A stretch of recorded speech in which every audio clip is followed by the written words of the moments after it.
برو.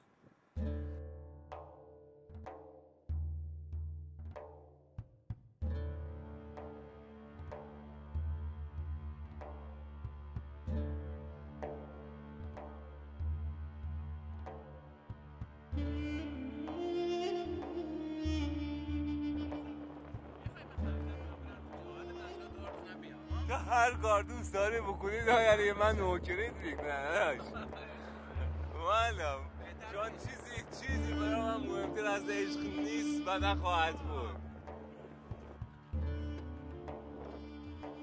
بود. بهترین لحظات خوشتون رو اگر مرور بکنید میبینید که دقیقاً زمانی براتون ایجاد شدن که شما درون یک هنر در حال موج‌زنی و چرخ. یه چی بگم، یه فیلم از بگم.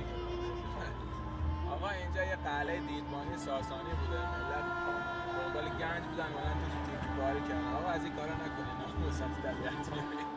دوستان عزیزی که دنبال گنج میگردن در طبیعت، اما بدون اون گنج اصلی درون خودتونه. یعنی اگر شما اون درون خود یک اتفاقاتی رو شناسایی کنی و به خودشناسی رو بیاری، ره آسمان درون است.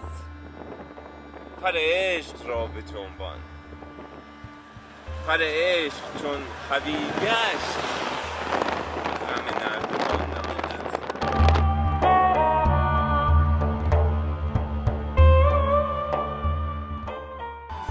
به به، یک 17 بجا.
بسم الله الرحمن الرحیم. عرض سلام و ادب و احترام خدمت همه دوستان و آقا علیرضا گل.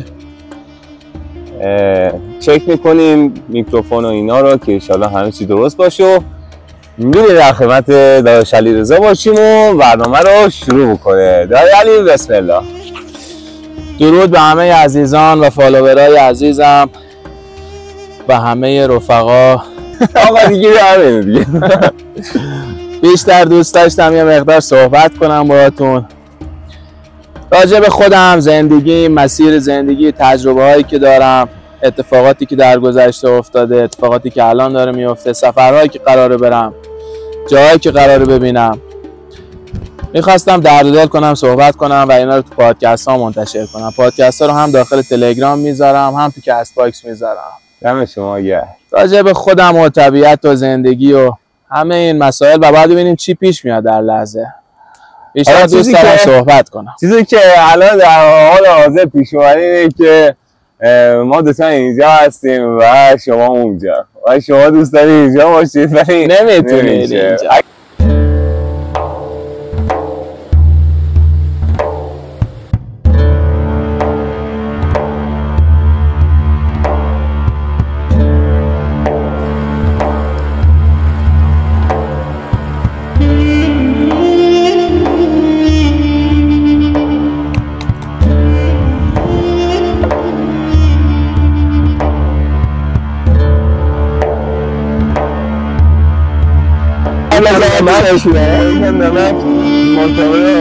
نمک دونید کنیم منش نداره